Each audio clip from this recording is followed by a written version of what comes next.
Hey everyone, welcome to another video. This time we traveled all the way to Zenith in the Locle, Switzerland.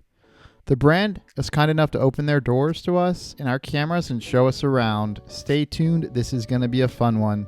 Let's start off by giving you a small taste of the brand's 158 years of history and jump into how they make watches today. Zenith Watches is a name that most of us know in luxury watchmaking. Founded in 1865 by Georges Favre-Jacquot in Locle, Switzerland. Zenith was a manufacturer who focused on innovation and precision.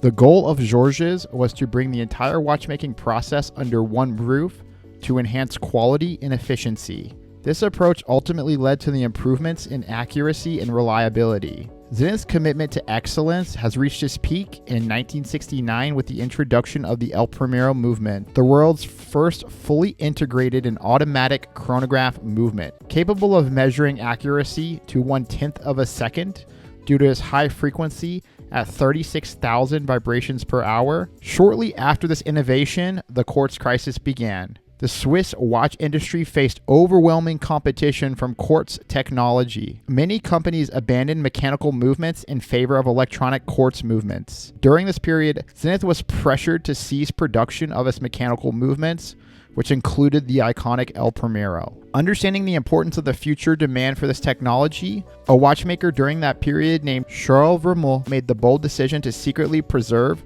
the tools and detailed plans necessary for movement production. He hid this in the factory's attic, effectively risking his career to protect the innovations of the brand. This in turn saved the brand when the mechanical watch market revived. Thanks to Charles Vermeulen's efforts, Zenith was able to resume production of the Primero. During this time, Rolex was working on the development of its newer and thinner Rolex Daytona. Rumors made their way back to Rolex that the Primero project was alive, and talks between Zenith and Rolex began, ultimately leading to Rolex designing the Daytonas around a modified version of the Zenith Caliber 400, which can be found in the Daytonas from 1988 to the early 2000s. The Daytonas housing the Primero became highly sought after to this day. Fast track to today, we are here to show you the iconic Zenith manufacturer. The tour was epic and insightful, and I will do my best here to summarize the process. While likely skipping important manufacturing processes, it's impossible to do a tour of this scale justice in a viewer-friendly video.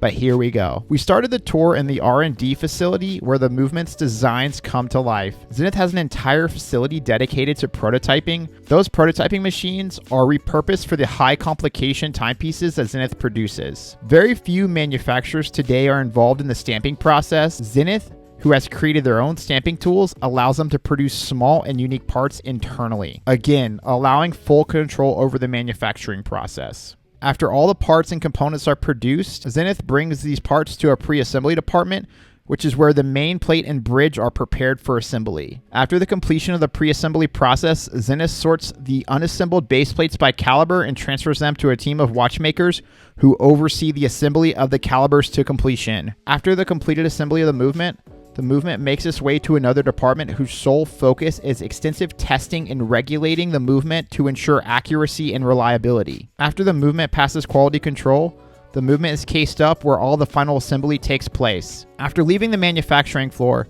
Zenith walked me through the history of the Maison, showing some of the most iconic timepieces ever produced. Mr. Charles Vermeulen had his personal watches on display and were donated by the Vermeulen family to be cherished and enjoyed by all visitors to the manufacturer. The watches shown here was a gift from Zenith in 1991 to thank him for all he did for the now thriving brand. Remembering our story about Mr. Vermeulen, Zenith took us to the attic where all of his equipment was hid, sorted, and labeled by caliber. The only equipment missing from this attic is now found on the manufacturing floor of Zenith and uses these tools today for the watches you know and love. Our tour was shrunk to meet the tight schedules I had during my time in the Locle.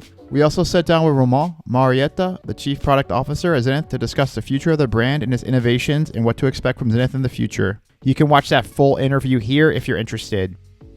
Thanks for joining us on this tour of Zenith. If you're ever in Switzerland, this tour is offered to the public and is a must for any watch lover. That's all for this one, and until next time, never have a lonely wrist.